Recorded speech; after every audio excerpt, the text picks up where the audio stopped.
La suite, Territoire d'info avec la presse quotidienne régionale, les télés locales de France et le réseau Via Télévision, les Indés radios, 130 radios qui sont nos partenaires sur tout le territoire français et TV5 Monde.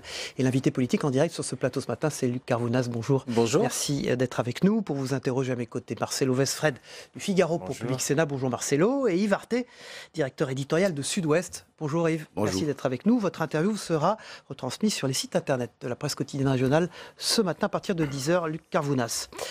Entendu par la justice, Jean-Luc Mélenchon ironise sur la manœuvre ratée d'Emmanuel Macron. Est-ce que vous y voyez, vous, la main de l'Élysée ? Écoutez, moi je vais vous dire sincèrement, j'ai été extrêmement choqué par les images que j'ai vues, qui ont été postées en direct par Jean-Luc Mélenchon sur son Facebook Live à 7h du matin. Voir arriver, de la perquisition. Voir arriver à 7h du matin beaucoup de policiers dans un appartement privé, avec des gilets pare-balles, je trouvais que c'était un peu beaucoup. Voilà. C'est la règle, c'est une perquisition. Un peu beaucoup. Écoutez, c'est la règle, c'est la perquisition. Vous irez demander ça à M. Benalla pour les scellés et pour le coffre-fort. D'accord ? Donc aujourd'hui, moi je comprends l'émotion de Jean-Luc Mélenchon. D'ailleurs, je lui ai témoigné. Après, les images que l'on voit plus tard dans la journée, on ne peut pas les cautionner. Moi, je suis un parlementaire. Il faut respecter la police. Ma question, c'est est-ce que vous y voyez la main de l'Élysée ? Est-ce que vous pensez qu'Emmanuel Macron est derrière ça ? En tous les cas, c'est une drôle de coïncidence que de voir le jour d'un remaniement très poussif, au bout de 15 jours, des perquisitions en 15 endroits qui font beaucoup de bruit, qui du coup ont fait en sorte que vous n'ayez pas du tout parlé, quasiment les médias, un petit peu d'un remaniement extrêmement raté, d'une base politique du président rétrécie, rabougrie. Voilà, donc... on ne sait pas davantage que c'est la réaction de Mélenchon. Je trouve que comme de par hasard, il y a toujours des coïncidences, sûrement. Le lendemain, la perquisition pour rééquilibrer au MoDem. Bon, très bien. Donc, les calendriers sont assez étranges. Quand on vous entend, Luc Carvounas, on a l'impression d'entendre un élu de la France Insoumise, parce que c'est l'argumentation de... Non, Marcelo Westred, vous entendez un élu qui, le 7 mars dernier, lorsqu'il était candidat au poste de premier secrétaire, en direct sur une chaîne concurrente, disait le soir... avoir un problème chez lui à Alfortville quand on parlait de laïcité avec sa salle de prière. Et comme de par hasard, 2 jours plus tard, déboulent 200 policiers harnachés comme des Robocop dans la rue où se trouve cette salle de prière chez moi. Quand je suis allé voir le préfet de police de Paris, il me dit textuellement, monsieur Delpech, je vous jure, monsieur le député, sur la tête de mes enfants, je ne vous mens pas en vous disant cela, ce n'est pas moi qui ai donné l'ordre.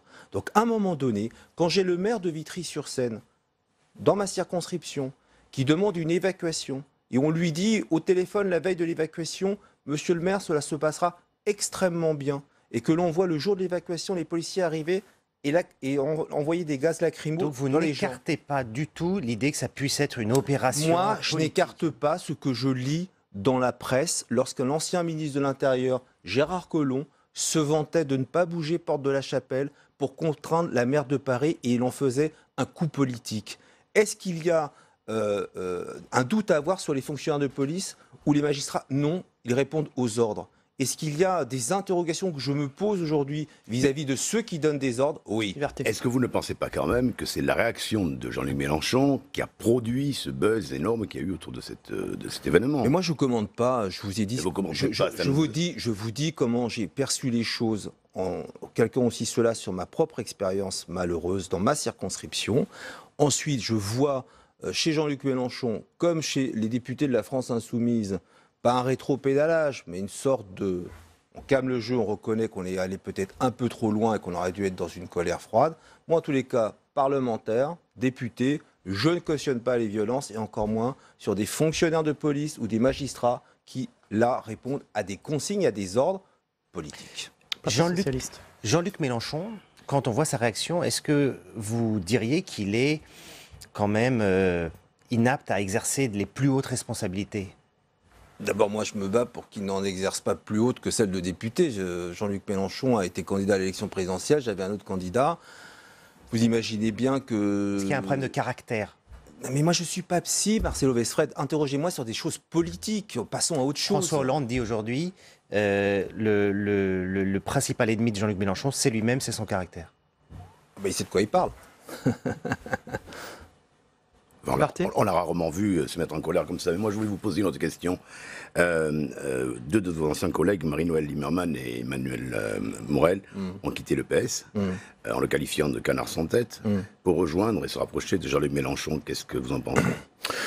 Est-ce que c'est une question politique? Écoutez, moi j'étais de ceux qui proposaient que Emmanuel Morel et Christine Revaud-Dallon, qui sont tous les deux les députés européens sortants, Christine étant même la présidente de la délégation française au Parlement européen, soient tous les deux, alors qu'ils étaient désignés par Olivier Faure, co-rapporteurs de ce texte, qui est aujourd'hui la ligne politique du PS pour l'Europe, en tout cas dans le cadre de la campagne, que nos deux co-rapporteurs, nos deux députés européens sortants, soient le tandem qui emmène la liste. Voilà ce que je proposais, nous n'étions pas seuls, mais je pensais que cela avait du sens.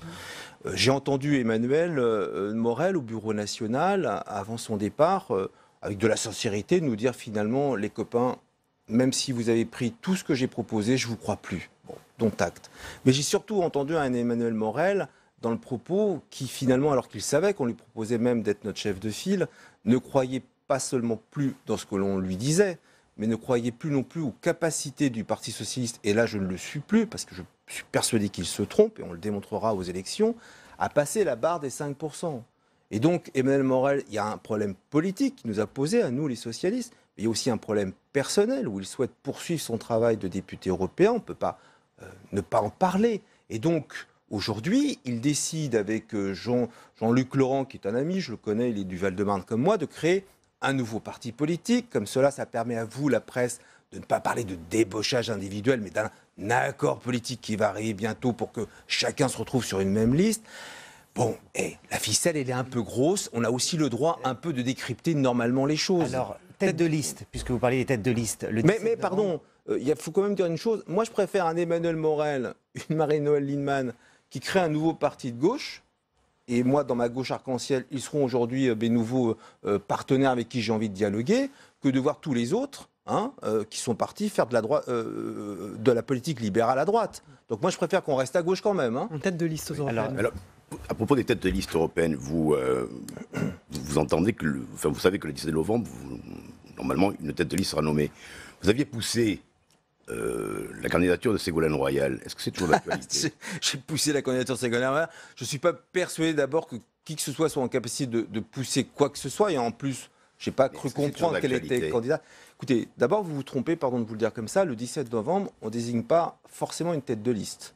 Le 17 novembre, dans un processus interne, c'est notre tambouille du Parti socialiste, il y aura un ordonnancement sur une liste de candidats, avec parité évidemment, pour être demain les candidats du Parti socialiste. Laissez-moi finir, s'il vous plaît. Les candidats du Parti socialiste pour la campagne européenne. Moi, je travaille à une liste de dépassement. Moi, je travaille à ce que l'on ne se retrouve pas seulement. Il y a 3 semaines, j'étais à Marseille à créer la gauche arc-en-ciel. Donc, si j'étais là à vous dire, je vais attendre les bras croisés qu'on n'ait qu'une liste de socialo-socialistes, qui en tête, si la question c'est est-ce que Ségolène Royal, pour moi, est une bonne candidate, oui, je le pense. Elle l'a exclu, hein. Aujourd'hui, j'ai entendu Ségolène Royal dire je ne suis pas la candidate du Parti socialiste. Il faut toujours entendre les choses. Donc, c'est la gauche arc-en-ciel donc qui pourrait soutenir la candidature de Ségolène Royal. Eh bien, je l'espère. Voilà. Marcelo Westphal. Vous étiez candidat au poste de premier secrétaire. C'est Olivier Faure qui l'a emporté. Comment vous jugez... Ça ne m'a pas échappé. Comment vous jugez ces premiers mois à la tête du Parti socialiste? Déjà, je vais vous dire, parce que je l'ai redit à tous mes amis, moi je ne tomberai pas dans le fort bashing. D'ailleurs, ce qui se passe pour Olivier, je ne vais pas faire celui qui avait une boule de cristal. Je lui dis, tu sais, quand on est emmené par un mouvement quasi pavlovien en termes de soutien, sans même chercher à discuter de la ligne directrice et de la stratégie, il peut arriver malheureusement ce qu'on a vu chez d'autres premiers secrétaires, sitôt soutenus, sitôt lâchés. Et c'est le cas aujourd'hui. Je vois en tout cas quelques-uns de ses amis qui ne sont pas très enclins à le soutenir comme moi je le fais publiquement. Parce que ne pas soutenir le premier secrétaire, on peut tous s'amuser. Il représente aujourd'hui ma famille politique. Il représente aujourd'hui l'espoir dans les territoires de bon nombre d'élus qui n'ont pas démérité sur les politiques publiques qu'ils ont portées. Donc, est-ce que Olivier est un bon premier secrétaire? Je trouve qu'on a perdu un peu de temps sur la question du rassemblement. Bon, il l'a fait au dernier Conseil national, dont acte. On aurait pu le faire depuis le début et sans attendre des départs. Pour autant, je ne regarde pas dans le rétro.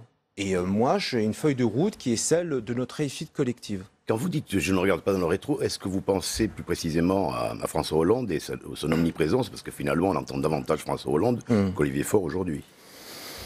Mais parce que vous, les médias, vous tendez plus les micros, et ce qui peut apparaître normal à l'ancien. Non, mais c'est vrai. Qu'est-ce que vous voulez que je vous dise? Dans ce cas, il n'a qu'à écrire un livre. Alors, ici, on est dans un cas d'exception. Cette matinale, vous offrez la possibilité à la génération que je représente de s'exprimer. Je vous remercie de le souligner. Est-ce que les médias en général cherchent à faire ce travail-là? Je ne suis pas persuadé. Donc, il y a une sorte de facilité à tendre le micro à l'ancien président de la République qui semble apprécier cela.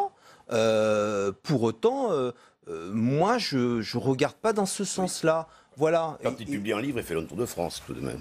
Oui, bah encore heureux. Ça s'appelle une promotion. C'est la moindre des choses. Luc Carvounas, député PS du Val-de-Marne, notre invité politique aujourd'hui dans Territoire d'Info. Hier, Bruno Le Maire, sur ce plateau, exactement à votre place, a déclaré qu'il ne se rendrait pas au Forum économique de Riyad. Est-ce que la France doit monter d'un cran, Luc Carvounas? Est-ce que vous souhaitez qu'elle rompe des relations diplomatiques tant qu'on ne connaît pas, au fond, tout ce qui se passe autour de cette affaire? En tous les cas, les mystères ne sont pas levés. Là encore une fois, grâce à la presse, on apprend des choses extrêmement violentes. Il s'agit de l'affaire Khashoggi. Voilà, bien sûr, de ce régime vis-à-vis d'un journaliste. Je lisais ce matin, comme vous, dans des quotidiens, la bande sonore qui était relatée en verbatim. J'espère, je pense que la France sera ferme sur... Bien sûr qu'il faut monter d'un cran. Tout le monde s'est époustouflé de ce nouveau mode de faire de ce nouveau dirigeant dans ce pays. Preuve en est qu'il peut apparaître jeune, mais les méthodes sont celles qui ont toujours existé. C'est quoi monter d'un cran? Monter d'un cran, c'est peut-être convoquer notre ambassadeur, demander à ce qu'il revienne. Encore une fois, moi je ne suis pas diplomate. Je suis un parlementaire, je suis un député. À la question est-ce que la France doit taper du poing, j'ai entendu moi aussi Bruno Le Maire hier. Je crois qu'on est dans le bon sens. On peut pas laisser, nous sommes le pays des droits de l'homme, on ne peut pas laisser un pays qui chope un journaliste dans un consulat, qu'il le découpe en morceaux et qu'on fasse comme si s'était rien passé. Alors revenons à un terrain plus calme, quoique les élus locaux. Vous avez vu que le gouvernement a dit qu'il allait essayer de retisser les liens. Alors il a carrément dans son remaniement créé un grand pôle des territoires avec 3 ministres. Est-ce que vous avez l'impression que les signaux vont dans le bon sens? Non, puisque les salariés de M. Castaner, encore patron de La République En Marche, notre ministre de l'Intérieur aujourd'hui, plus pour longtemps, oui, il devait être en charge des collectivités, mais j'ai bien compris que M. Castaner, qui est le candidat pour tous les postes quand M. Macron n'a plus personne en termes de ressources humaines, s'est quand même retrouvé au 10e rang protocolaire et sont les collectivités territoriales. Donc je ne suis pas sûr qu'il ait eu une grande promotion. Alors, les collectivités territoriales, justement, mais sont par dans contre, un M. pôle Castaner spécifique. regardera comme il sait faire la carte électorale avec le ciseau, ça sera une boucherie électorale. Et je le dis ici à ce... Vous pensez que le redécoupage électoral va être... Bien sûr, ce redécoupage sera totalement politisé, etc. Pour revenir sur le lien avec les collectivités territoriales, je vous dis non, c'est raté. Ce sont les salariés de la team Macron qui ont lancé la campagne de dénigrement sur Balance ton maire, à l'instar de Balance ton porc, les délinquants sexuels. Et on parle de retisser du lien avec les élus locaux. Qu'est-ce qu'ils sont en train de faire, La République En Marche? Ils sont en train de faire juste de la stigmatisation de maires qu'ils veulent empêcher pour voir leur réélection. C'est du populisme qui n'engendrera que l'extrême droite demain. Ces gens qui se disent être le rempart face aux nationalistes et aux populistes, c'est eux qui sont en train de préparer le lit de tout ça. C'est pour cette raison que vous avez dénoncé à l'Assemblée nationale l'attitude du gouvernement concernant la taxe d'habitation quand ils ont rendu public la liste des maires qui l'avaient... Bien sûr, et j'ai entendu la réponse de Jacqueline Gourault, pardon pour elle, c'était sa première sortie, la pauvre, comme nouvelle ministre. Revoyez la vidéo de sa réponse à mon égard, elle a complètement perdu pied. On n'a même pas compris sa réponse à un moment. Mais les gens ont le droit de savoir tout de même. C'est de la transparence. Si un maire augmente son taux, les gens ont le droit de savoir. Cher journaliste, il n'y a rien de nouveau. Les taux, ils sont sur les sites du gouvernement depuis des années. Vous voulez les consulter, c'est pas ça. Moi, j'ai pas dénoncé ça, chers amis. C'est pas ça que j'ai dénoncé. C'est pas le fait que sur un site internet de Bercy, on ait les taux des villes. Moi, c'est pas. Vous m'en mettez sur un terrain, je dénonce pas. Moi, j'ai dénoncé La République En Marche et ses salariés qui sciemment lancent une campagne Balance ton maire à l'instar de Balance ton porc. Voilà ce que je dénonce. Je dénonce le fait qu'ils sont dans ce type de campagne municipale contre les maires de droite et de gauche. Voilà ce que je dénonce. Je ne dénonce pas le fait de publication de taux. Et d'ailleurs, en plus, je suis très à l'aise. J'étais le maire d'une commune qui n'a jamais augmenté les taux. Alors, vous étiez maire d'Alfortville, dans le Val-de-Marne, mairie commune limitrophe de Paris. Oui. Or, on apprend que le gouvernement va rendre possible la création de péages aux portes des grandes agglomérations françaises. Alors, pour la raison, elle est simple, hein, c'est pour qu'il y ait moins de pollution, pour réguler la circulation. C'est une bonne idée ou pas? Comme ça, non. Je trouve que c'est pas une bonne idée parce que on va encore aller taper dans la poche des gens et dans le pouvoir d'achat. Je regardais ce matin le gaz qui va augmenter de plus de 5% au mois de novembre. Ce gouvernement cherche toujours des moyens. Il dit on travaille pour le pouvoir d'achat plutôt que d'aller taper les petites gens, les gens du quotidien qui circulent en voiture. Moi, j'attends de ce gouvernement qu'il valide, par exemple, le Grand Paris Express, qui valide tout le circuit de grands métros parisiens, alors qu'ils sont en train de couper des tronçons entiers. Si vous n'avez pas de transport en commun, vous avez plus de voitures. Donc moi, ce que j'attends de ce gouvernement, c'est pas de favoriser des péages à l'entrée des métropoles ou des communes, c'est de faire en sorte qu'il y ait du transport en commun et des modes de transport alternatifs. Mais on a bien compris qu'Emmanuel Macron, lui et l'écologie, c'était zéro. D'ailleurs, c'est pas moi qui le dis, c'est Nicolas Hulot. Donc on n'attend pas de lui des modes de transport alternatifs. Dernière question. Je voulais revenir un instant sur les liens tissés avec les collectivités locales. Bon, on vous a entendu, vous ne semblez pas tout à fait confiant sur les relations à venir entre le gouvernement et les élus locaux. Mais est-ce que vous ne pensez pas quand même que la nomination de quelqu'un que vous connaissez bien, qui est Didier Guillaume, qui était votre président ici au PS du Sénat, n'est pas de nature, par sa personnalité, à justement favoriser ce rapprochement? Ça vous fait rire? Oui, ça me fait rire, parce que j'ai connu Didier Guillaume qui donnait des coups de coude pour entrer dans les gouvernements de Jean-Marc Ayrault, dans les gouvernements de Manuel Valls. Je l'ai vécu de l'intérieur, dans le gouvernement de Bernard Cazeneuve. Alléluia! Il est enfin ministre sous Emmanuel Macron. Agriculture et alimentation. Non, ça ne me rassure pas. Quand vous savez, vous manquez de corpus en politique, vous avez toujours un peu de mal à vous dire si la personne qui est en face de vous est la plus à même de vous aider. Luc Carvounas, vous êtes grec. Oui. Vous songez à vous présenter à la mairie d'Athènes? Non, alors même si c'est ma langue maternelle et que je le parle, j'ai pas le débit suffisamment fluide pour me faire élire. Vous souhaitez bonne chance à Manuel Valls, dont vous étiez proche? Moi, je parle des élections en France, ça m'intéresse pas. Mauvais sondage d'ailleurs, vous avez vu, il arrive 5e pour l'instant, donc c'est mal parti. Ne prends pas part au vote. Merci Luc Carvounas, député PS du Val-de-Marne, d'avoir été notre invité politique. Merci à vous. Marcelo Westfred, merci Yves Arté. On passe au débrief de l'actualité dans un instant.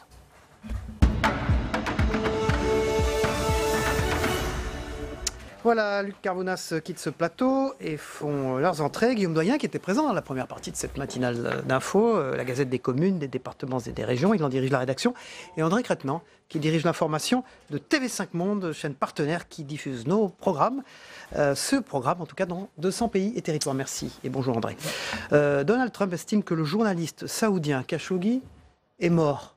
Vous avez vu, hier soir, le président des États-Unis a estimé qu'il semblait certain que ce journaliste, Jamal Khashoggi, était mort et a ajouté que sa disparition était une très mauvaise affaire. André Crétenant, oui, parce il se réveille un peu tard, le président des États-Unis, non? Non, c'est pas qu'il se réveille un peu tard, il avait déjà ces informations. Mais évidemment, il est ennuyé puisque l'Arabie Saoudite est un allié important sur le plan, j'allais dire, géopolitique. L'Arabie Saoudite est un allié qui permet aussi de lutter contre le terrorisme. C'est évidemment une source de pétrole assez extraordinaire. Et donc, en fait, cette affaire Khashoggi provoque une déflagration mondiale extraordinaire, aussi parce que le journaliste Khashoggi n'est pas n'importe qui. C'est un journaliste qui est connu, qui était d'ailleurs à un moment donné, lorsqu'il était en Arabie Saoudite, proche de la famille royale. Surtout en Turquie, il écrit régulièrement. Il fait des chroniques dans le Washington Post, donc il a un certain écho aux États-Unis. Le président Erdogan le connaît, puisque voilà, il fait partie des journalistes qu'il rencontre. Et donc, il y a tout, en fait, pour en faire une affaire internationale. Alors, et du coup, vous avez même le président Erdogan qui devient, d'une certaine manière, le défenseur des journalistes, etc. Alors que lui-même en a emprisonné je ne sais pas combien. Alors, le président américain indique qu'il y aura de très graves conséquences, Guillaume Doyen, si sa responsabilité était confirmée. Il parle évidemment des Saoudiens. C'est quoi les très graves conséquences ? D'abord, ça fait sauter un verrou. C'est le verrou de l'hypocrisie qu'il y avait vis-à-vis de l'Arabie Saoudite, qui est une dictature, qui procède à des exécutions régulières, qui maltraite ses femmes, qui maltraite ses immigrés, enfin à un niveau de gravité important. Quelles seront les conséquences? On ne sait pas et personne n'est capable de le très dire. Grave, dit le président très grave, on verra. À mon avis, tout le monde préférait que l'affaire disparaisse petit à petit des radars, parce que sanctionner l'Arabie Saoudite aujourd'hui, c'est d'une complexité et surtout, ça risque d'avoir un coût extrêmement élevé. Oui, c'est vrai. C'est d'ailleurs la raison pour laquelle Trump a hésité jusqu'à maintenant. Donc voilà, l'Arabie Saoudite est un allié. Aujourd'hui, c'est un allié encombrant, mais il n'est pas question de rompre des relations avec l'Arabie Saoudite. Vous avez vu que beaucoup de patrons... Il y a d'ailleurs un sommet qui était prévu dans quelques jours et qui s'appelle, qu'on dit être le Davos du désert. Sommet économique. Sommet économique. Normalement, tous les grands patrons de la planète y vont. Vous avez vu que beaucoup d'entre eux ont annulé. Bruno Le Maire a annoncé chez vous ici hier qu'il n'irait pas non plus. Christine Lagarde a dit qu'elle n'irait pas. Beaucoup de politiques aussi ont décidé de renoncer à ce rendez-vous. Mais c'est vrai que l'Arabie Saoudite était dans un exercice de relations publiques très important et que là, voilà, patatras, tout s'effondre et tout le monde est un peu embêté parce que voilà, on fait des affaires avec l'Arabie Saoudite. L'Arabie Saoudite achète beaucoup d'armes, donc c'est un. Et alors sur fond aussi de guerre de succession là-bas en Arabie Saoudite. Guerre de succession, effectivement, avec un jeune prince, voilà, qui se prépare ou qui se préparait à prendre la succession. Donc on ne sait pas très bien ce qui va se passer. Mais je ne pense pas qu'il puisse y avoir de conséquences très graves, comme on dit. On n'a pas envie non plus que l'Arabie Saoudite augmente le prix du pétrole. Et voilà la phrase qui compte. Pose des difficultés. On passe à la colère de Jean-Luc Mélenchon, Guillaume Doyen, face à la police. Alors, elle suscite un certain malaise dans les rangs même des Insoumis. Quelques-uns vont se réunir ce week-end pour le faire savoir dans un lieu secret pour éviter les représailles. J'ai lu ça ce matin. Bon, qu'est-ce que vous pensez est-ce que vous pensez comme Luc Carvounas qu'on en a fait beaucoup contre Mélenchon? C'est ce qu'il a dit ce matin, notre invité politique sur ce plateau. Oui, il a dit... Alors, on lui a posé la question, est-ce que c'est un coup de l'Élysée? Bon... Impossible de répondre à ce genre de choses. En revanche, il a fallu quand même insister lourdement, vos journalistes, les confrères ont insisté lourdement, pour lui faire dire que bousculer le représentant du parquet, c'est pas une chose qu'on attend spécialement d'un député dont la personne est sacrée. Il faut rappeler que la personne des représentants de la justice est tout aussi sacrée, que hurler sur des policiers en se collant à eux, ce sont pas des choses qui se font non plus, surtout quand on est député. Et donc, je pense que ces images-là, quand on prétend représenter les Français, sont, à mon avis, dévastatrices. Et penser que dans les rangs de la police et de la gendarmerie, avec tout ce qui va autour, les familles, ces gens qui parlent, on a vu ça, et c'est un député qui l'a fait, je pense que ça va faire du mal. Et les gens qui se réunissent de la France Insoumise dans un lieu tenu secret ont probablement raison, si vous voulez, de dire attention, là, pour être impopulaire, il n'y a pas mieux. Alors, ce qui m'intéresse dans ce que vous avez dit, ce sont les images que cela donne sur le plan international. Je me tourne vers vous, André Crétenant. On a vu tout à l'heure le Zap Monde, qui est préparé par vos équipes chaque matin, qui montre l'actualité du monde en quelques minutes. Là, vous n'avez pas mis Jean-Luc Mélenchon, mais c'est vrai qu'elle marque à l'international ces images, dont un député français comme ça s'opposer à une perquisition de justice. Sur quelle marque elles sont stupéfiantes. Enfin, je veux dire, c'est extraordinaire. Et en France, on a maintenant l'analyse politique, voilà, avait-il raison? Enfin, il n'a pas raison, mais est-ce qu'il a des bonnes excuses? Est-ce que, voilà, quand on subit ce genre de perquisition, etc., un positionnement gauche, droite, etc., alors que les images à l'international, ce que l'on perçoit, c'est effectivement un député français, certaines images du député français qui pète les plombs, en fait, voilà, et qui sont un peu incompréhensibles. Comment voulez-vous expliquer à un public international ce qui est en train de se passer? C'est tout simplement, voilà, un député qui pète les plombs. Et il y a aussi, je trouve, cette question du respect des policiers, du représentant du procureur, qui fait, à mon avis, énormément de mal, y compris en France. Je pense que voilà, c'est ce qu'on appelle un très mauvais exemple, un non-respect de l'autorité qui peut faire beaucoup de mal. Guillaume Doyen, est-ce qu'il n'y a pas là aussi, j'allais dire comme pour le thème précédent, une question de guerre de succession à l'intérieur même de la France insoumise? Est-ce que Jean-Luc Mélenchon n'a pas voulu se réaffirmer, solidariser autour de lui ses troupes? Oui, ça a été son opération. Non, on peut le poser comme ça. Ça a été une opération de com complètement ratée, je pense, de Jean-Luc Mélenchon. Totalement ratée. Il s'en est aperçu. Je l'ai entendu hier interrogé par des confrères. Il est redescendu sur terre. Il a été auditionné. Il a bien rappelé que les fonctionnaires de police faisaient leur travail, que les magistrats le faisaient et que ceux qu'il fallait viser éventuellement, critiquer, c'étaient les donneurs d'ordre. Donc il est redescendu. Il s'est bien rendu compte qu'il était allé franchement trop loin, que l'opération de com qui consiste, si vous voulez, à menacer les agents de la force publique ou les représentants de la justice, ça ne pouvait pas passer. Donc lui-même s'est apaisé là-dessus. Le monde politique, vous trouvez que sa réaction a été suffisamment forte, André Crétenant? Alors je dis ça parce que vous êtes suisse, vous avez un petit recul par rapport à ce qui se passe ici en France. Je trouve. Oui et non. Non, parce que justement, il y a eu très vite le débat sur est-ce que. Enfin, je trouve qu'on voulait beaucoup excuser. Voilà, excuser. Il est en colère et donc, voilà, on peut. Etc. D'une manière générale, je trouve qu'en France, voilà, quand on pète les plombs, on est toujours en train de chercher les excuses. Oui, mais, etc. Ça fait partie justement du caractère français d'être un peu explosif. En tout cas, c'est ce que je ressens. Mais surtout, la force de Mélenchon, c'est les réseaux sociaux. Il a une maîtrise des outils aujourd'hui de communication. Mais là, visiblement, ça l'a un peu dépassé d'une certaine manière. Il a pensé faire un bon coup en mettant l'intervention policière en direct. Et voilà. Et après, l'émotion a pris le dessus et tout ça l'a un peu dépassé. André Crétenant. Merci Guillaume Doyen, dirigé la Gazette des Communes. Merci André Crétenant, directeur de l'information de TV5 Monde. Ça tombe bien. On va regarder ensemble le Zap Monde, ce que vous devez retenir de l'actualité du monde en quelques minutes, avec, pour commencer, Donald Trump à propos de l'affaire Khashoggi, évidemment, dont on vient de parler.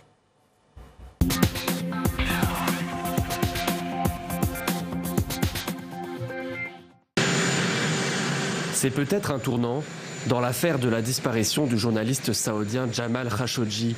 Alors qu'il avait toujours fait preuve de retenue face à son allié saoudien, le président américain Donald Trump semble cette fois plus nuancé.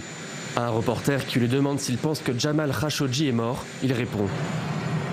Il semblerait bien qu'il soit mort, oui. C'est vraiment triste.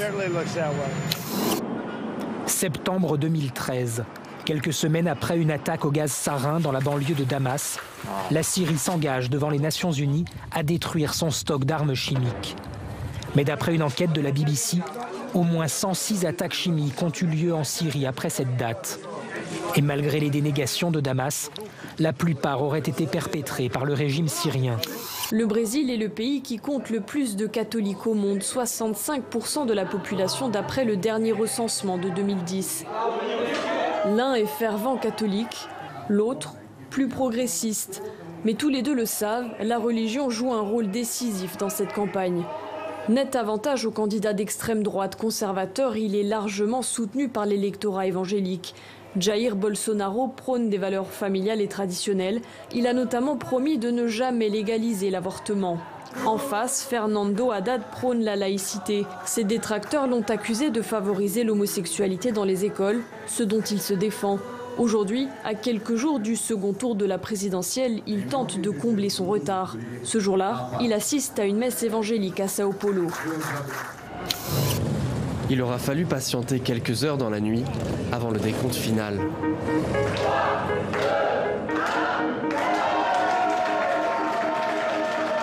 Les fans de Johnny l'attendaient avec impatience. L'album posthume de leur idole, intitulé « Mon pays, c'est l'amour ». Alors une fois le précieux sésame en main, beaucoup laissent éclater leur émotion. Je me sens bien. Enfin, je me sens bien. Merci. Je sais qu'il y a une partie de lui qui est là.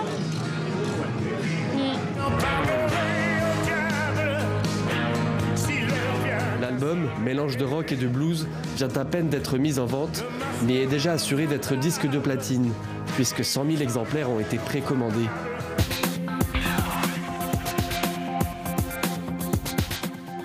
Voilà, Zap Monde de TV5 Monde. Dans un instant, c'est Territoire Sénat qui va démarrer l'actualité politique et parlementaire. A tout de suite.